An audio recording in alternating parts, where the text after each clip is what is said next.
हजरत सैयदना इमाम याफई रहमतुल्लाहि ताला अलैह, बहुत बड़े बुजुर्ग है इमाम याफई। ये हुजूर गौसे पाक के मुरीद के मुरीद हैं। कुछ लोगों ने कहा 2 वास्ते से गौस पाक के मुरीद होते हैं, किसी ने कहा 1 वास्ते से गौस पाक के मुरीद होते हैं। इन्होंने गौसे पाक के देखने वालों को देखा है। इमाम याफई, उनकी बड़ी शोरे आफाक किताब है, उसमें उन्होंने एक वाकया लिखा है और वो वाकया मैं अपने अल्फाज के जामे में मुख्तसर करके बयान करता हूं। 2 दोस्त थे। आबरू की हिफाजत करने वालों को अल्लाह क्या इनाम देता है? जो अपनी आबरू की हिफाजत करे, गुर्बत में, तंगदस्ती में, परेशानी में, अल्लाह उसको इनाम क्या देता है? 2 दोस्त थे। उसमें से एक दोस्त को अल्लाह ने यह करामत दी थी कि अगर वो दोस्त जलती हुई अंगार में हाथ डालता तो आग उसके हाथ पे असर नहीं करती। जलती हुई आग में वो हाथ डालता था, आग असर नहीं करती। और ये वाकया इतना मोतबर है कि इमाम याफई ने लिखा, इसीलिए ये इसके मोतबर होने में कोई शक ही नहीं। अंगार में हाथ डालते, हाथ असर, उस आग असर नहीं करती। भाई ये चीज तो बड़ी ताज्जुब खैज थी। तो दूसरे दोस्तों ने कहा यार तेरे हाथ पर आग असर नहीं करती, उसकी वजह क्या है? उसने कहा यार ये दास्तान बड़ी लंबी है, छोड़ दे इसको। कहा ये कैसी दोस्ती है? दोस्तों तो होता वही है जो अपने दोस्तों से कोई राज नहीं छुपाता, और तुम ये राज क्यों छुपा रहे हो? उसने कहा ठीक है, अगर सुनना चाहते हो तो सुनो। फिर उसने दास्तान शुरू की। उसने कहा तुम जानते हो मैं मालदार घराने का फर्द हूं और अल्लाह ने हमें बहुत दौलत दी, आज भी दिए, कल भी दिया था। मैंने जवानी की दहलीज पे कदम रखा, माल भी था, दौलत भी थी, जवानी भी थी, और अल्लाह ने मुझे खूबसूरती भी दी है। तो मेरी जवानी का, शुरुआती जवानी का वाकया है कि मैं गर्मियों के मौसम में, जबकि हवाओं में खुश्की थी और खुश्क और ठंडी ठंडी हवाएं जब चल रही थी, तो मैं अपने घर की टेरिस पर चहलकदमी कर रहा था और चांद पूरे आबोताब के साथ 14वीं रात का चमक रहा था। उस चांदनी रात में जबकि मैं बहुत मखमूर भी था और मसरूर भी था, जवानी का आलम था, शादी नहीं हुई थी, इब्तिदाई जवानी थी।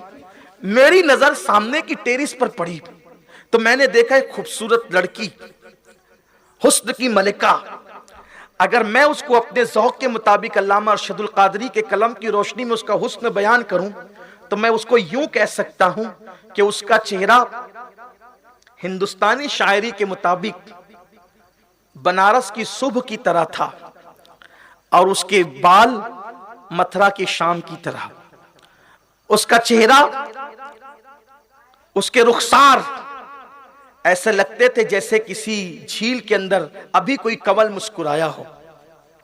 उसके होंठ देखकर ऐसा लगता था कि जैसे गुलाब की पंखड़ियां अभी कोई मल करके गया हो। बालों को देखकर यूं लगता था कि संबुल का पौधा अभी किसी खेत के अंदर अपनी पत्तियों को बिखेर दिया हो। वो चले तो यूं लगता था कि जैसे हरन चौकड़ी भर रही है, और अगर वो खिरामे नाज करे तो यूं लगे कि जैसे सावन भादों में मोर अपने पंख को खोल करके जो है वो मस्ती के अंदर झूम रहा हो। इतनी खूबसूरत वो लड़की, इतनी हसीन वो लड़की, और उस पर तुरफा क़यामत ये कि 14वीं रात का चांद, उसकी दूधिया दूधिया रोशनी में उसका चेहरा यूं लगता था कि जैसे जन्नत की हूर जमीन पे उतर आई। मेरे शरीर नफ्स ने मुझे कहा इतनी खूबसूरत लड़की तेरे घर के सामने रहती है, तुझे खबर नहीं? देखो मैंने कहा था ना कि लड़कियां घर में पलती थी, पड़ोसी को पता नहीं होती, इतने पर्दे की पाबंद थी। अब वो टेरिस पर चली गई, किसी की नजर पड़ गई, उसे ख्याल ही नहीं कि रात में कोई टेरिस पे चढ़ भी सकता है। ऐसे में वो कहता है कि मेरे शरीर नफ्स ने कहा इतनी खूबसूरत लड़की तेरे घर के सामने रहती, तुझे खबर नहीं? उठ, जवानी का फायदा उठा, दौलत का फायदा उठा और इसके खूबसूरत जिस्म को अपने लिए आलयकार बना ले। मैंने फौरी तौर पर उस लड़की को कहा क्या तू अपने जिस्म पर मुझे काबू दे सकती है? लड़की ने जवाब दिया अल्लाह से डर, अल्लाह का खौफ कर, जवानी के नशे में अल्लाह को नाराज ना कर, कोई देखे ना देखे, अल्लाह देख रहा है। यहां एक मुफक्किर का खूबसूरत जुमला याद आता है, लज्जत के लिए गुनाह मत कर। लज्जत के लिए गुनाह मत कर, लज्जत चली जाएगी, गुनाह बाकी रह जाएगा। लड़की ने मुझे डराया अल्लाह से, लेकिन मुझ पर शैतान गालिब था, मुझ पर नफ्स गालिब था। बिलाखिर मैं लड़की के पीछे चलता रहा, पड़ा रहा। मैंने उसको कहा, अपनी पूरी दौलत तेरे कदमों पे निसार कर दूंगा, अपनी दौलत का अंबार तेरे कदमों में लगा दूंगा, तेरी हर बात को पूरी करूंगा, तेरे हर सवाल को पूरा करूंगा। लेकिन वो लड़की क्या लड़की थी, गोया कि वो सच्ची कनीज़े फातिमा थी। वो दौलत के फरेब में नहीं आई, मेरे बहकावे में नहीं आई, मेरे जुमलों के मकर फरेब का शिकार नहीं हुई। बिलाखिर फिर वो लड़की मेरी जिंदगी से गोया कि गायब हो गई। अब वो लड़की मुझे कभी दिखी नहीं। एक वक्त ऐसा आया कि हमारे इलाके के अंदर कहत साली आ गई। कहत साली, कहत का जमाना आ गया। और जब कहत का दौर आया, कहत का वक्त आया, तो हर गरीब अमीर के दरवाजे पर भीख की कटोरे लेकर के खड़ा हो गया। इसलिए कि कहत ने लोगों को, मिडिल क्लास के लोगों को मजबूर कर दिया था किसी के आगे भीख मांगने के लिए। मेरे बाबा ने मुझसे कहा, बेटा अल्लाह ने हमें दौलत से नवाजा है, एक काम करो, अनाज लेकर, आटा लेकर, रोटियां लेकर, खाना लेकर बैठ जाओ और जो है उसको देते चले जाओ। सुबह से शाम तक हमारे घर से तकसीम होता रहता। मैंने क्या देखा कि जो कतार लगी हुई थी, उस कतार के अंदर जो मांगने वाले लोग खड़े हैं, तो उस दुष्काल में, उस कहत में वो लड़की भी खड़ी है। अचानक उस पर मेरी नजर पड़ी तो मैंने उसको पहचान लिया। बहुत बरसों बाद मैंने उसको देखा था, लेकिन आज वो मेरी निगाह के सामने एक मजबूर, बेकस और बेबस लड़की की शक्ल में खड़ी थी। मैंने सोचा, आज बेकस और बेबस और फाका कशी के आलम में आई है, आज इसकी गुर्बत का मैं भरपूर फायदा उठाऊंगा और मैं उससे वो सब कुछ ले लूंगा जो वो मुझे देने के लिए तैयार न थी। अगर आज मेरी कौम के मुफक्किरीन, आज मेरी कौम के दानिश्वर, आज मेरी कौम के कलमकार, आज मेरी कौम के यूट्यूब के बेहतरीन स्पीकर्स अगर ये कहते हैं हमारी बेटियां किसी के साथ भाग रही है, तो मैं कहूंगा इसमें कसूरवार हम भी है, क्योंकि हमने कभी मजबूरों का सहारा बनने की कोशिश नहीं की, हमने गरीबों की कभी मदद करने की कोशिश नहीं की, हमने कभी मुफलिसों का सहारा बनने की कोशिश नहीं की। हम तो अपनी नफ्सानियत में पड़े रहे, हमने दूसरों का ख्याल कब किया? इसलिए कि कभी कभी गुर्बत किसी के दरवाजे पे ले जाती है, और जब कोई किसी के दरवाजे पे मजबूर होकर के जाता है तो मजबूरों के साथ यही किया जाता है, उसकी इज्जत से खिलवाड़ किया जाता है, उसका इस्तेहसाल किया जाता है, उसकी आबरू पे हमला किया जाता है। सब तो उस लड़की की तरह नहीं होगी जो सच्ची कनीज़े फातिमा हो, जो है उनको मुबारकबाद है, लेकिन हर बंदा भूख को कब तक बर्दाश्त करता रहेगा, प्यास को कब तक बर्दाश्त करता रहेगा, कब तक गुर्बत की चक्की में पिसता रहेगा। इसलिए मैं अपनी कौम के जवानों से कहता हूं, मेरे अजीज भाइयों, अपने अखराजात पे कंट्रोल करो और गरीबों की इमदाद करना अपना शियार बना लो। इसलिए कि जब कोई बंदा किसी गरीब के झोपड़े में मदद के लिए कदम रखता है तो अपने अल्लाह की रहमतों को पा लिया करता है। सैयदुत ताइफ हज़रत जुनैद बगदादी फरमाते हैं, मैंने मक्के की गलियों में अल्लाह को पाया। लोगों ने कहा कैसे पाया? कहा चंद फकीर भूखे जा रहे थे, मैंने उनको खाना खिलाया, अल्लाह मुझे मिल गया। इसलिए अगर हम अपनी बेटी की शादी करने के लिए निकले हैं, एक दिन पहले 4-5 गरीब बच्चियों की शादी भी कर दे या एक ही की कर दे। कुछ नौजवान ये अहद कर ले कि मैं किसी मालदार घराने की बेटी से निकाह नहीं करूंगा, मैं किसी गरीब का बोझ उतारने के लिए गरीब घर से शादी करूंगा। मालदार बाप किसी को दहेज दे सकता है, अपनी जबान में कह रहा हूं दहेज, हालांकि वो जहेज है, लेकिन आप दहेज कहते तो मैं भी दहेज कहूंगा। इसलिए कि मुझे उर्दू ना आने के ताने का खौफ नहीं है, मेरी बात आपके दिल में उतर जाए, मेरा शौक ये है। मुझे कोई उर्दू आने का अवार्ड नहीं लेना किसी से। मालदार बाप दहेज देगा, अगर किसी गरीब बाप की फिक्र आपने बगैर जहेज के दूर कर दी, उसके दिल से जो दुआ निकलेगी वो तुम्हें दुनिया में भी कामयाब कर देगी, आखिरत भी संवार देगी। इसलिए कि 1000 साल की इबादत उस मकाम पर नहीं पहुंचाती जहां गरीब और मुफलिस की दुआ पहुंचा दिया करती है। कोई आए तो हिम्मत तो करे, हौसला, लेकिन यहां तो लालच ही लालच है। वो घर ढूंढो जहां शादी में गोश्त मांडा खिलाया जा सके। वो घर ढूंढो कि अगर पड़ोसी के यहां पर एक पलंग मिला था तो हमें डबल बेड का पलंग मिल सके, डबल बेड पलंग मिल सके। ये लालच है। उसके यहां चांदी की अंगूठी मिली थी तो हमारे सोने की मिल सके। बेटा बेचने जा रहे हैं कि शादी करने जा रहे हैं, अब तक मुझे यही समझ में नहीं आया। कुछ तो हया करो, कुछ तो गैरत करो। आए थे किस लिए, कर क्या रहे हो? मैं तो कहता हूं नौजवानों, जहां अपनी बहुत सारी बातें मां बाप से मनवाते हो, ये भी मनवा लो कि मैंने किसी गरीब से शादी कर। फिर किसी गरीब की दुआ जिंदगी में लेके देखना, अल्लाह क्या सुकून अता करेगा।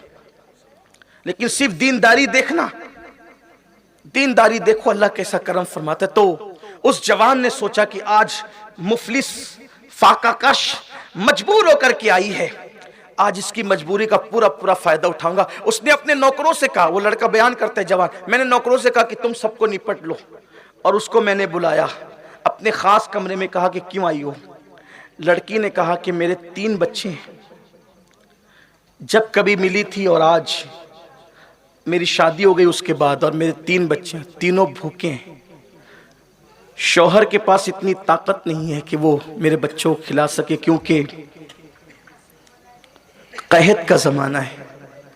और आप अच्छी तरह समझते होंगे, जो लोग लॉकडाउन से गुजरे हैं उनको कहत अब समझ में आ गया होगा।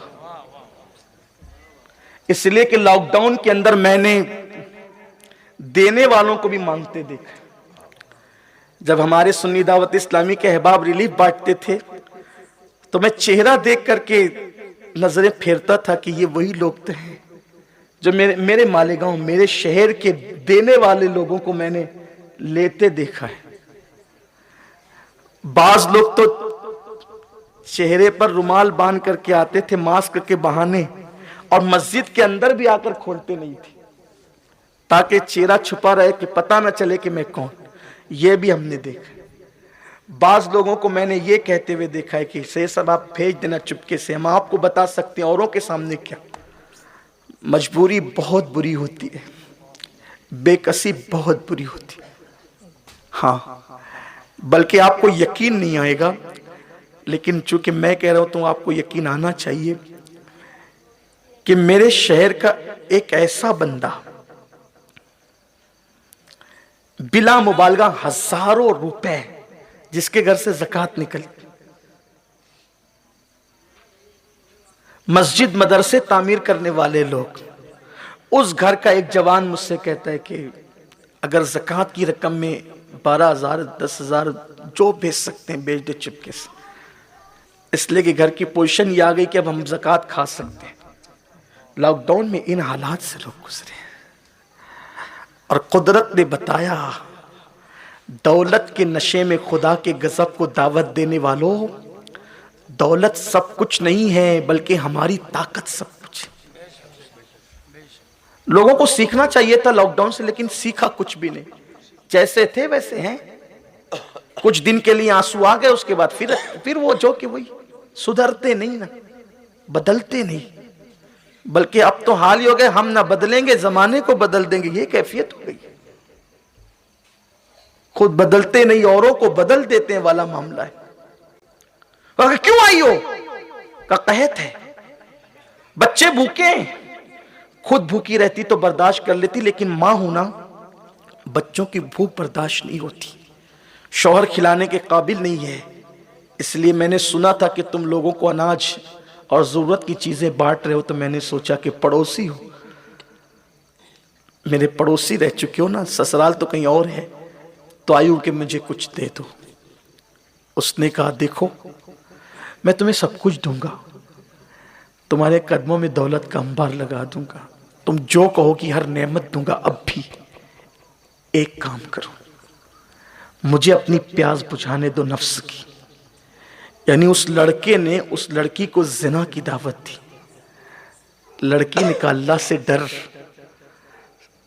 तेरे घर के सब दरवाजे बंद हैं, लेकिन एक दरवाजा जो अल्लाह और बंदे के दरमियान है वो कभी बंद नहीं होता, वो खुला रहता है, वो देख रहा है। अल्लाह से डर, गुनाह मत कर। लज्जत के लिए गुनाह मत कर, लज्जत चली जाएगी, गुनाह बाकी रह जाएगा।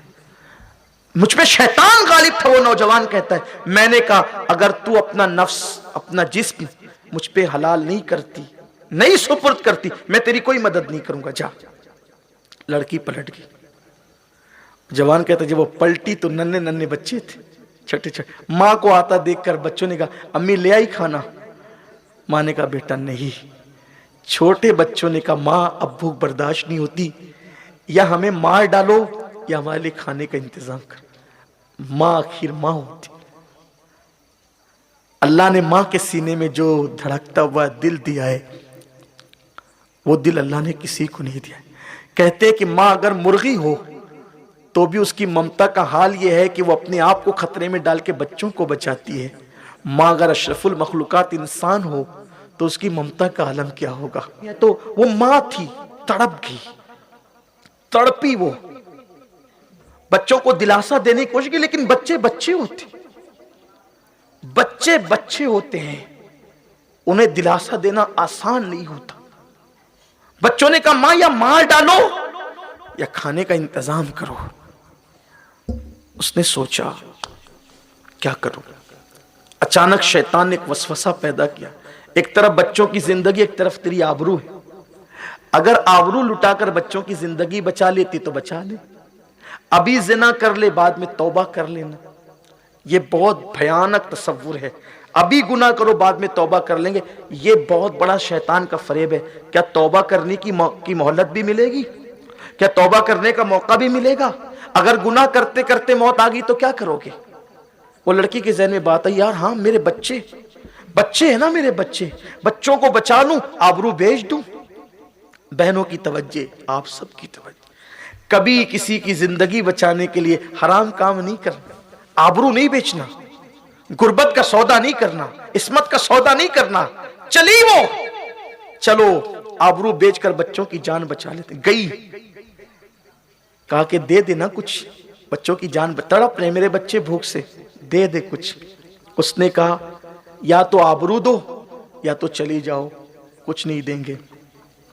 ये जुमले वो कहना ही चाहती थी कि ठीक है मैं अपना सब कुछ देने के लिए तैयार हूं और अपना जिस्म उसके हवाले करना चाहती थी कि अचानक उसके दिल के अंदर जो अल्लाह का खौफ था, अल्लाह की खशियत थी, उसने दिल में कचोके दिए और उसके अंदर एक हौसला पैदा किया।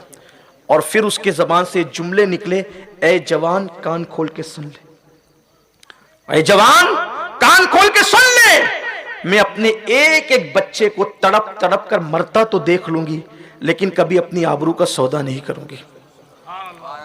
जिसने चोंच दिया है वो दाना भी देगा, जिसने मुंह दिया है वो गिज़ा भी देगा। किसने कहा कि भूखे लोग मरते हैं? जिनके पेट भरते, पेट भरे लोग भी मर जाते। अगर अल्लाह जिंदगी दे तो लोग भूखे भी नहीं मरते, और अगर अल्लाह मौत दे तो आदमी खाते खाते मर जाता है।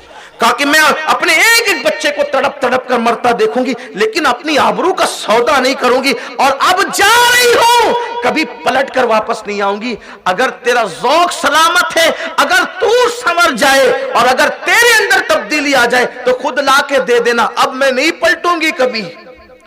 वापस घर गई, बच्चों ने कहा अम्मी ले आई।